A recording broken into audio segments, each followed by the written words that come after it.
ఇక్కడ వచ్చి కట్టుకుంటే నాకు 2 కోట్లలో ఇల్లు అయింది. మరి ఇప్పుడు నాకు 2 కోట్లలో వస్తుందా ఇల్లు? అంటే నల్గొండ నుండి పబ్లిక్ వచ్చి వస్తారంటారు కదా. మరి నువ్వు నల్గొండకి వెళ్ళిపోయా, ఇక్కడ ఎందుకు వచ్చి మమ్మల్ని బాధ పెడుతున్నావు? ఇక్కడ వచ్చి మా ఇల్లు కొనగొట్టడానికి ఏం హక్కు ఉంది? ఇప్పుడు ఏడో ఇందిరమ్మ రాజ్యం ఆడ కూసి ఆమె పెద్ద పెద్ద మాటలు పెట్టు. ఫస్ట్ తారీఖు 2500 వేస్తాను టకాటక్ టకాటక్ అంటుండ్రు రాహుల్ గాంధీ. ఎవరికి ఇచ్చాడు సార్? ఊర్లు 2 ఎకరాల భూమి ఉంటే కానీ పిల్లలు చదువుకుంటాం, పెద్దగా అయితే నరబెట్టుకేసింది. 2 ఎకరాల భూమి అమ్మేసుకొచ్చిందని ఇల్లు కట్టుకుంటాను. ఇప్పుడు డబల్ బెడ్రూమ్ ఇస్తా ఉంటే అది ఏ లెక్క అండి సార్? ఇప్పుడు ప్రస్తుతం నేను ఉప్పల్ కాన్స్టిట్యున్సీ బాలకృష్ణ నగర్లో ఉన్నాను. నా పక్కన కనబడుతుంది ఇదంతా మూసీ పరివాహక ప్రాంతం. ఈ మూసీని అనుకొని చెప్పేసి ఇక్కడ చాలా వరకు అయితే అటు సైడ్ కూడా చూసినా ఆ బిల్డింగ్స్ అన్నీ అవపడుతున్నాయి. ప్లస్ ఇటు మూసీని అనుకొని ఇటు కూడా బిల్డింగ్స్ చాలా అయితే చాలా ఏళ్ళుగా ఇక్కడ ఉంటున్నారు. ఈ దాదాపు ఆ బిల్డింగ్స్ అన్నీ చూస్తున్నాం దాదాపు G+4 G+5 ఇట్లా చాలా పెద్ద ఎత్తున అయితే చాలా నిర్మాణాలు అయితే జరిగాయి. వీటన్నిటికి సంబంధించి ఆర్బీఎక్స్ కానీ గత 2-3 నెలల నుంచి ఏదైతే రేవంత్ రెడ్డి ప్రభుత్వం చాలా ప్రతిష్టాత్మకంగా తీసుకుంది మూసీ రివర్ ఫ్రంట్ అని చెప్పేసి, లేకపోతే మూసీ పునరుజ్జీవనం అని చెప్పేసి, లేకపోతే మూసీ ప్రక్షాళన అని చెప్పేసి ఏ పేరు పెట్టి పిలిచినా ఇప్పుడు ఆ మూసీ ప్రక్షాళన కంపల్సరీ జరగాల్సిందని చెప్పేసి రేవంత్ రెడ్డి ఎట్టి పరిస్థితుల్లో తగ్గేది లేని చెప్తున్నాడు. సో ఇక్కడ చూస్తున్నాం కదా బిల్డింగ్స్ అయితే చాలా పెద్ద ఎత్తున అయితే వచ్చాయి. వీళ్ళు దాదాపు కొన్ని కన్స్ట్రక్షన్స్ అయితే దాదాపు 30-40 ఏళ్ళ నుంచి ఇక్కడే ఉంటున్నామని చెప్తున్నారు. కొన్ని అయితే చాలా రీసెంట్ కన్స్ట్రక్షన్స్ ఉన్నాయి. మూసీకి సంబంధించి అంటే వీళ్ళు డిమాండ్స్ ఎట్లా ఉన్నాయి. ఈ మధ్యలోనే హైకోర్టు కూడా ఖచ్చితంగా ఒక డైరెక్షన్ అయితే గవర్నమెంట్కి ఇవ్వడం జరిగింది. ఎట్టి పరిస్థితుల్లో మూసీ ప్రక్షాళన జరగాల్సిందే, చెరువుల పరిరక్షణ కంపల్సరీ జరగాల్సిందే. ఎందుకంటే మానవాళి మనుగడకు మన భవిష్యత్ తరాలకు కనీసం ఫెసిలిటీస్ ఉండాలంటే కంపల్సరీ ఆ చెరువులు కానీ లేకపోతే కుంటలు కానీ కంపల్సరీ ఉండాలి. లేకపోతే భవిష్యత్తు మానవాళి భవిష్యత్తు చాలా ప్రశ్నార్థకంగా మారుతుంది. సో కంపల్సరీ ఈ చెరువులకు సంబంధించి పరిరక్షణ కమిటీలతో పాటు చెరువుల పరిరక్షణకు సంబంధించి ప్రభుత్వం ఎలాంటి ఏర్పాట్లు చేస్తుంది, మూసీ ప్రక్షాళనకు సంబంధించి ఎలాంటి ఏర్పాట్లు చేస్తుంది. సో మూసీ పరిరక్షణకు సంబంధించి కూడా హైకోర్టు కొన్ని గైడ్లైన్స్ ఇచ్చింది. నిర్వాసితులకు సంబంధించి వాటికి ఎలాంటి పరిహారం చెల్లించాలి, లేకపోతే ఎట్లా ముందుకెళ్ళాలి. మూసీ ప్రక్షాళనకు సంబంధించి హైకోర్టు కూడా కొన్ని గైడ్లైన్స్ అయితే ఫ్రేమ్ చేసింది. ప్రభుత్వం కూడా హైకోర్టుకి చాలా వరకు చెప్పడం జరిగింది. మేము కొన్ని రూల్స్ ప్రకారమే ఆ మూసీ పరివాహక ప్రాంతాల్లో ఉన్న వాళ్ళందరినీ ఒప్పించే వాళ్ళందరినీ సేఫ్టీ ప్లేస్లకు లేకపోతే వాళ్ళకు ప్రత్యామ్నాయాలు చూపెడుతున్నామని చెప్పేసి ప్రభుత్వం కూడా ఒక నివేదిక హైకోర్టుకి ఇచ్చింది. చూద్దాం మనం ఈ హైకోర్టు తీర్పుపై ఇక్కడ మూసీ పరివాహక ప్రాంత ప్రజలు ఏమనుకుంటున్నారు, ఆ మూసీ పునరుజ్జీవనం గురించి వాళ్ళ ఈ ప్రాజెక్టు గురించి ప్రజలు ఏమనుకుంటున్నారు. మరి హైకోర్టు తీర్పు కూడా రేవంత్ రెడ్డికి కొంచెం అనుకూలంగా వచ్చింది కదా. సో ప్రజలు ఏమనుకుంటారు అనేది వాళ్ళని అడిగి తెలుసుకుందాం. చూస్తున్నాం కదా ఇప్పుడు మనకు ఒక బిల్డింగ్ ఉంది. ఇది రీసెంట్గా కన్స్ట్రక్షన్ అయింది. దాదాపు ఈ బిల్డింగ్ ఒక 2-3 నెలల కిందనే వాళ్ళు గృహప్రవేశం కూడా చేసుకున్నారు. ఈ బిల్డింగ్ కట్టడానికి దాదాపు ల్యాండ్ తీసుకొని కన్స్ట్రక్షన్ అయిపోయే వరకు దాదాపు 1,50,00,000 అయింది. సో గవర్నమెంట్ చెప్తుంది కొందరికి డబుల్ బెడ్రూమ్ ఆల్రెడీ ఇచ్చాం, డబుల్ బెడ్రూమ్ అలాట్ కూడా చేసినామని చెప్పేసి. మరి ఇంత ఓన్ హౌస్ కట్టుకున్న వాళ్ళు డబుల్ బెడ్రూమ్కి వెళ్ళరా అనేది మనతో పాటు కొంతమంది స్థానికులు ఉన్నారు. వాళ్ళు ఎప్పటి నుంచి ఉంటున్నారు, వాళ్ళ డిమాండ్స్ ఏంటి అనేది వాళ్ళని అడిగి తెలుసుకుందాం. సార్ ఏంటి మూసీ పరివాహక ప్రాంతానికి సంబంధించి అంటే మూసీ పునరుజ్జీవనకు సంబంధించి గవర్నమెంట్ అయితే తగ్గలేదు, మీకు ఎలాంటి నష్టపరిహారం కావాలి, గవర్నమెంట్ ఏం కోరుతుర్రు? నష్టపరిహారం అంటే మేము ల్యాండ్ పెట్టుకున్నాం సార్ ఓపెన్ మార్కెట్లో. వీళ్ళేమో ఏదో డబుల్ బెడ్రూమ్ ఇస్తామంటున్నారు, ఇంకేదో ఇస్తామంటున్నారు. మాకైతే అది వద్దు. కేసీఆర్ ప్రభుత్వంలో డబుల్ బెడ్రూమ్ ఫ్రీగా ఇస్తున్నాడు ఆయన. ఈయన మా ఇల్లు తీసుకుని డబుల్ బెడ్రూమ్ ఇవ్వడం ఏంటి? కాదు కదా. కాబట్టి మాకేంటంటే ఒకవేళ సరే ఏదైనా ఎలాంటి పరిస్థితుల్లో ఉన్నా హైకోర్టు ఆర్డర్ కూడా ఇచ్చింది, మేము దానికి రెడీ ఉన్నాం. మాకు ల్యాండ్కి సంబంధించి మాకు రేటు కావాలి, మాకు ఇల్లు కట్టినాం కాబట్టి మాకు ఇల్లు ఖర్చులు కూడా కావాలి. ఎంత అంటే ఎంత యాజ్ పర్ ఓపెన్ మార్కెట్లో దానికైతే మేము సిద్ధంగా. అంటే హైకోర్టు కూడా ఆర్డర్ ఇచ్చింది ఎఫ్టీఎల్ కానీ బఫర్ జోన్లో ఉన్నాయని అక్రమస్తులైనా లేకపోతే అక్రమంగా కట్టినా లేకపోతే వాళ్ళు పర్మిషన్ తీసుకొని కట్టినా ఎట్లా తొలగించాల్సిందని చెప్పేసి హైకోర్టు కూడా చెప్తుంది. హైకోర్టు చెప్పింది ఏంటంటే ఆర్బీఎక్స్ మాత్రమే చెప్పింది, బఫర్ జోన్ గురించి చెప్పలే. ఈ ఆర్బీఎక్స్లో మధ్యలో కట్టారు కాబట్టి పర్మిషన్ ఉన్నా కూడా తీసేసుకోవాలి, అవసరం ఉంది కాబట్టి తీసుకోవాలి. అది కూడా నష్టపరిహారం ఇచ్చి చేసుకోమన్నారు. కంపల్సరీ చేయాల్సింది. దాన్ని కూడా మేము ఒప్పుకుంటున్నాం. మూసీ సుందరీకరణ జరగాలి, డెవలప్మెంట్ జరగాలి, మేము కోఆపరేట్ చేస్తాం. బట్ మేము నష్టపోవాలంటే ఎట్లా అవుతుంది? ప్రభుత్వం కూడా ఆలోచించాలి ఈ విషయంలో. మేము చాలా కష్టపడి మేము కట్టుకున్నాం చాలా. ఎందుకంటే మేము ఎన్ని ఆస్తులు అమ్మి నగలమ్మి మేము చాలా అప్పులు చేసి ప్రైవేట్ ఫైనాన్స్ తీసుకొని మేము ఇల్లు కట్టుకున్నాం, చాలా కష్టపడ్డాం. అలాంటప్పుడు మళ్ళీ మేము ఇల్లు కట్టుకోవాలంటే చాలా మళ్ళీ ఇంకో 10 జన్మలు ఎత్తాల్సి వస్తుంది. కాబట్టి మీరు ప్రభుత్వం వారు మమ్మల్ని ఆదుకోవాలి, మమ్మల్ని చూడాలి, మాకు సహాయం చేయాలి. ఎందుకంటే మాకు తగినంతగా ఆ మార్కెట్ ఓపెన్ మార్కెట్లో ఎట్లా ఉందో అది మాకు అందిస్తే సరిపోతుంది. మేము రెడీ ఉన్నాం. ఇంకా కూడా మూసీ సుందరీకరణం ఇంకా స్టార్ట్ చేయలేదు. ఇప్పుడు కాంగ్రెస్ వచ్చి 1 ఇయర్ అయింది అంటున్నారు. మరి మూసీ సుందరీకరణం ఎక్కడ స్టార్ట్ చేసిండ్రు? ఆయన ఏం చేసిండు? 1 సంవత్సరం అయింది. నేను పండగలాగా వేసుకుంటూ అంటున్నాడు పాలమూరు వెళ్ళి. ఏం చేసిండని? ఏది సుందరిక ఎక్కడ ఇష్టం? ఇల్లు కూలగొట్టి ఉంచడం తప్ప సుందరీకరణం ఎక్కడ చేసినా ఒక్క చోట చూపించండి. చూపిస్తే అయ్యా పబ్లిక్ మేము తెలుసుకుంటాం. ఏమండి మీకు నష్టపరిహారం ఇచ్చారా? మరి ఎలా మీరు ఓడ్చుకుంటున్నారు? మేము అక్కడ ఊర్లో పొలాలు అమ్ముకొని ఇక్కడ సిటీలో వచ్చి ఉండడం కారణం ఉంటుంది కదా. దేనికైనా పిల్లలు చదువుకుంటున్నారు, ఎందుకు అక్కడ ఉండి మేము ఎందుకు ఉండాలి? పిల్లల కోసం మేము కూడా ఇక్కడ వచ్చేసాం. మన ఏం గవర్నమెంట్ జాబ్లో ప్రైవేట్లో చేసుకోవాలి, ప్రైవేట్ జాబులు అని చెప్పి అమ్ముకొని వచ్చి ఇక్కడ బతుకుతున్నాము.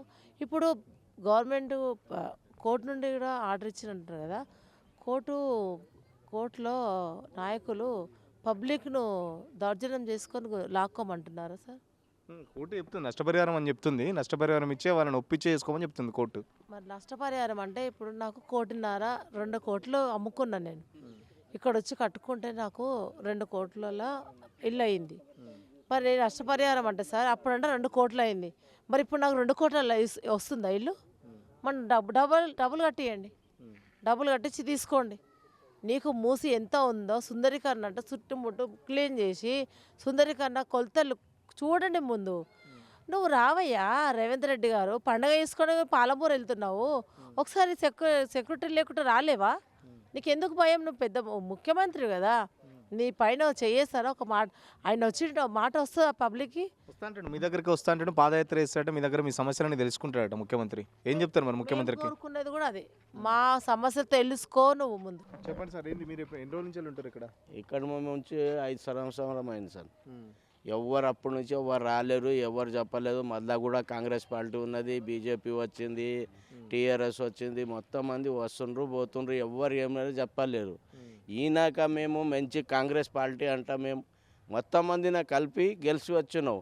అవునా, గెలిచి వచ్చినంతకే ఈ రేవంత్ రెడ్డి వచ్చి మన నెత్తి మీద తిగులాడుతుండే. ఇప్పుడు ఇది పద్ధతి? ఇది ఇంట్లో ఉంది, ఒక కోట్లు ఇంట్లో ఉంది, ఇంకోటి ఏం చెప్పిండు మీకు ఏం నచ్చిందో చెప్పింది ఇచ్చి తీసుకోమన్నాడు. నువ్వు ఇస్తామంటే తీసుకో, నీ దగ్గర దమ్ము ఉంటే కోట్లు ఇంట్లో ఉంది, 2 కోట్లు నీ పెట్టుకో, నువ్వు వెళ్ళిపోతే ఎక్కడైనా. మేము ఉన్నది ఆస్తి మొత్తం ఊర్లాగా, మా పిల్లలు పెద్దగా అవుతున్నారు, సిటీలాగా పోతే చదువుకుంటారు, పెద్దగా ఏమైనా జాబ్ చేసుకుంటారు. ఆస్తి మొత్తం పొలాలు ఇంట్లు అమ్ముకొని వచ్చి ఇక్కడ మేము కొనుక్కొని ఏందో పని చేసుకుంటూ ఉన్నావు. నీ ఇప్పుడు వచ్చి నేను బఫర్ జోన్ ఉంది, అది ఉంది, ఇది ఉంది, ఇవన్నీ సమస్యలు ఉంది. అది ఉంటే కూడా నీకు తెలిసింది ఉంది. అప్పుడు నీ ఏడుగుంది ఆడ ఒకటి ఆడగొట్టు బోర్డు పెట్టవచ్చు. అప్పుడో ఎవరు కొనతలేరు. అమ్మటోళ్ళు కూడా అరే గవర్నమెంట్ ఉంది ఎవరు అమ్ముతలేడు. మన పట్టభూమి అంత ఇచ్చిండు, మన పట్టభూమి పేపర్లు చూపిస్తుండు. నీ ఇప్పుడు వచ్చి నాకు కావాలని డెవలప్మెంట్ చేస్తావు. నీ ఎన్ని మంది మీద కాలు కొట్టి నీ ఏం డెవలప్మెంట్ చేస్తావు? ఇక్కడ పలుగొట్టి ఇది ఎవరికి ఇస్తావు? మళ్ళీ మీ నాయనకు పైన అంటే పెద్ద పెద్ద బిల్డింగ్లు కడతారట, ఇక్కడ పార్కులు వస్తాయట, అన్ని పెద్ద పెద్ద మల్టీప్లెక్స్లు. ఈ గరి మంది ఎక్కడ పోవాలా? పెద్ద బిల్డింగ్ కట్టుకొని ఏమన్నా చేసుకో. ఈ గరి మంది ఎవరికి వెళ్ళాలి? ఇంట్లోకి 1 కోట్లది ఉంది, 50 లక్షలు ఇచ్చి నువ్వు పంపిస్తున్నావు. ఇదే జాగలాగా పెద్ద బిల్డింగ్ కట్టు కోట్లు ఇచ్చే అమ్ముతావు. నువ్వు హుషారా? మేము జనాలు బేకూబులా. ఇప్పుడు మూసీ దగ్గరనే ఉంటారా మీరు? మంచిగా మీకు మంచి కాలనీలు కట్టిస్తాం, ఆ దోమలలో మీరు అందరూ ఉండొద్దని ముఖ్యమంత్రి బాధపడుతుంది మీ గురించి. ఇక్కడ ఏం ప్రాబ్లం లేదు, 18 సంవత్సరం నుంచి ఉన్నావు, మాకేం లేదు. ఎక్కడైనా అటు ఇటు పంపే బదులు మా ఇక్కడ మంచిగానే ఉన్నావు. ఏమైంది చూడండి, 18 సంవత్సరం నుంచి ఇక్కడ ఉన్నావు, మాకేం ప్రాబ్లం లేదు సార్. ఊర్లు 2 ఎకరాల భూమి ఉంటే కానీ పిల్లలు చదువుకుంటాం, పెద్దగా అవుతున్నారు బట్టి 2 ఎకరాల భూమి అమ్మేసుకొచ్చింది నేను ఇల్లు కట్టుకుంటాను. ఇప్పుడు డబల్ బెడ్రూమ్ ఇస్తా ఉంటే అది ఏ లెక్క అండి సార్? ఇప్పుడు 60 లక్షలు 70 లక్షలు ఇల్లు తీసుకో కుళ్ళు కొట్టుకేసింది కదా. డబల్ బెడ్రూమ్ అంటే అది న్యాయం అండి? 60 పట్టంచూరు అవతల 60 కిలోమీటర్ దూరం నేను ఎక్కుతానా సార్? ఇప్పుడు షుగర్ ఉంది, బీపీ ఉంది, ఆ బిల్డింగ్ ఎక్కగలుగుతానా? ఒక పాల ప్యాకెట్ తీసుకొస్తానా? లేదు. ఒక బిందె నీళ్ళు తీసుకొస్తానా? లేదు. అట్లా ఎట్లా ఉండాలి చెప్పండి మీరు? ఏం చెప్తారు మరి ముఖ్యమంత్రికి? ఏం చెప్తారు? ముఖ్యమంత్రి ఏమంటారు సార్? ఇప్పుడు హైకోర్టు కూడా ఆర్డర్ ఇచ్చాను కదా, మాకు ఏం రేట్ నడుస్తుంది దాని రేటు బట్టి ఇచ్చేస్తే ఆయన వెళ్ళిపోమంటే కానీ దానికి మనం వెళ్ళిపోదని ఉన్నాం. మార్కెట్ రేట్ ఇస్తే సిద్ధమే మీరంతా? మనం ఎంత మార్కెట్ రేట్ ఇస్తే కాదు సార్, ఇప్పుడు మనం ఎంత ఖర్చు పెట్టినాం ఆ రేట్ ఇస్తారంటే వెళ్ళిపోదని. ఇల్లు తీసేయాలంటే ఫస్ట్ వాళ్ళకి ఇల్లు కట్టి షిఫ్ట్ చేసి తర్వాత తీయాలంటే ఆయన కాంట్రాక్ట్కి ఫస్ట్ చెప్పాడు. ఎవరికి గరీబోళ్ళకి ఒక్కటి ఇల్లు తీయదు. ఈయన 20-30 కిలోమీటర్ కాదు, 235 కిలోమీటర్ ఒక్క ఇల్లు కూడా తీయకుండా చేసినారు. ఇది ఎంత ఎంత పెద్ద 1000 మీటర్ ఉంది, ఇది చేసుకోవచ్చు కదా. అంటే వాళ్ళ ఇప్పుడు డబ్బులు సంపాదించాలి ఎట్లా అని, అది పెద్ద పెద్ద మాలిటిక్స్ బిల్డింగ్ డబ్బులు సంపాదించే ఆశ లేదట ముఖ్యమంత్రి కారెడ్డి, చాలా చిన్న వయసులో ముఖ్యమంత్రి పదవి వచ్చిందట. గరీబోళ్ళని తీసేసి ఆశ లేదంటే ఎట్లా సార్? గరీబోళ్ళని తీసేసి చేసేదే అదే పని. ఎందుకంటే ఇది సిటీ సెంట్రల్లో ఉంది, అందరికీ కళ్ళు ఇదే. ఇటు పోయిన 7 కిలోమీటర్, ఇటు పోయిన 7 కిలోమీటర్, ఎటు పోయిన 7 కిలోమీటరే. ఆయన డబుల్ బెడ్రూమ్ ఇస్తా అంటారు, 4 ఫ్లోర్ ఎక్కి ఇప్పుడు ఈ 64 ఏజ్ ఎక్కి దిగగలమా మనం? లేదు, ఆల్రెడీ ఏజ్ అయిపోయింది, ఇంకేం సంపాదించలేము. ఈ ఇల్లు పోయిందంటే ఇంకా ఒకటే సార్, ఉరి వేసుకోవాలి, ఇంకా ఆత్మహత్య చేసుకోవాలి. హలో, నమస్తే రేవంత్ రెడ్డి సాబ్. బాగుండవా? మంచిగా ఉండవా? ఎట్లెట్లుండవు? మళ్ళీ మమ్మల్ని ఏం గతి చేస్తావు? మళ్ళీ ఈ నెలలనే మూసి వీనికి వస్తాని తీసేస్తా అంటే మళ్ళీ ఇంకెప్పుడు తీసేసేది అయిపోయింది. అక్కడ రాజస్థాను, బెంగళూరు, గింగళూరు అంతా పోయొచ్చినావు, అవన్నీ హైకోర్టు గీకోర్టు మధ్య ముచ్చట్లన్నీ అయిపోయినావే. మళ్ళీ ఏం చెప్పిండ్రు హైకోర్టు?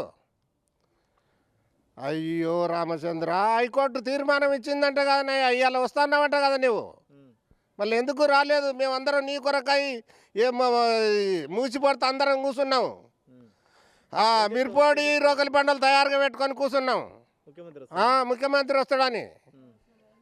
మళ్ళీ ఎట్లా చేస్తాను చెప్పు? ముఖ్యమంత్రికి వస్తే మీ దగ్గరకు వస్తా అంటే ఏం చెప్తాం ముఖ్యమంత్రికి? మా దగ్గరకు వస్తేనా మాకు ఇచ్చేది ఇవ్వాలి, నష్టపరిహారం కట్టియాలి. హైకోర్టు చెప్పింది 6 తాళ్ళ వస్తున్నాయి, హైకోర్టు చెప్పింది, సుప్రీంకోర్టు చెప్పింది, ఈ మోడీ చెప్పిండు.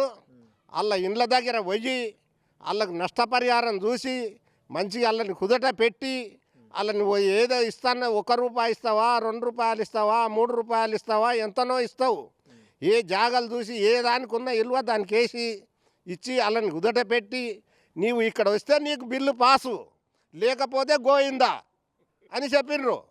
అంతవరకు అది ఒకటి. మాకు 6 గ్యారంటీలు ఇస్తున్నావు, ఏ గ్యారంటీ ఇచ్చినావు? ఒక లేడీస్కి ఇచ్చినావు, ఒక గ్యారంటీ ఇచ్చినావు. వాళ్ళు సిగలు పట్టుకొని కొట్టుకుంటుండరు, ఆ సిగలు ఇడిచిపెట్టు. ఆ గ్యారంటీలు ఎవరికి గట్టిగా ఉండే నిక్రయం ఎవరికి ఆదాయం వస్తుంది? గవర్నమెంట్కి, మీ ఎంప్లాయ్మెంట్కి వస్తుంది. మీ జీతాలు చేసిన వాళ్ళ గవర్నమెంట్ వాళ్ళకే ఉండరు. ఆ బస్సుల్లో ఆడోళ్ళు పిరిగా తిరిగేటోళ్ళు, రోళ్ళు ఉడిచి ఇండ్ల పనులు చేసి కూలినాలు పోయి ఆ ఉప్పరి పని చేసి వాళ్ళకి ఏంది లేదు. వాళ్ళు ఏడాదికి వదిన తల్లిగారింటికి పోదామన్నా కూడా ఇంటికాడ మొగోళ్ళు దొల్లెతట్లేదు. ఇప్పుడు మొగోళ్ళ నీ నుంచి మొత్తం జైలుకి పట్టి, ఒక్క పిల్ల లేకుండా, రాజ్యంలో లేకుండా జైలుకి పట్టిస్తే ఇంకా ఆడవాళ్ళు మొత్తం ఓట్లు వేస్తారు నీకు. ఆ ప్రభుత్వం పర్మిషన్ ఇచ్చింది, కట్టుకోమని పర్మిషన్ ఇచ్చింది. ఇవాళ పర్మిషన్ లేదు.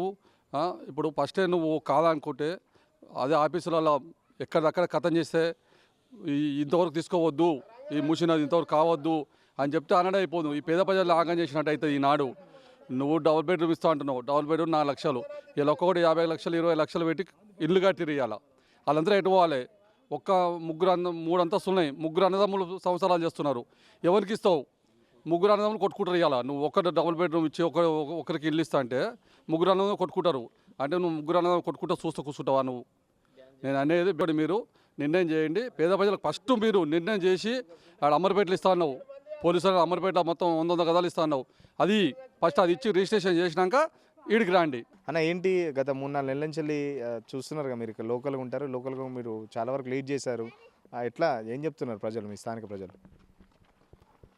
మేము ముఖ్యంగా భారతీయ జనతా పార్టీ నుంచి ముందు కూడా మా స్టాండింగ్ పేద ప్రజల పక్షాన, బడుగు బలహీన వర్గాలు పేద ప్రజల పక్షాన, ముఖ్యంగా మూసీ వాసుల పక్షాన నిలబడి భారతీయ జనతా పార్టీ కొట్లాడుతున్న విషయం ప్రజలందరూ, రాష్ట్ర ప్రజలందరూ చూస్తూ ఉన్నారు, మీకు తెలుసు ఆ విషయం.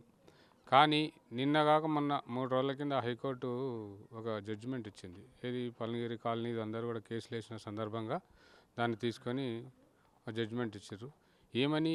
ఏదైనా నిర్దాక్షిణంగా, అంటే ఏదైతే మూసీ లోపల ఉండి రివర్ బెడ్లో ఉండి వాళ్ళ కాగితం కత్తుకు లేకపోతే నిర్దాక్షిణంగా కూల్చేయండి అన్నమాట కోర్టు చెప్పింది.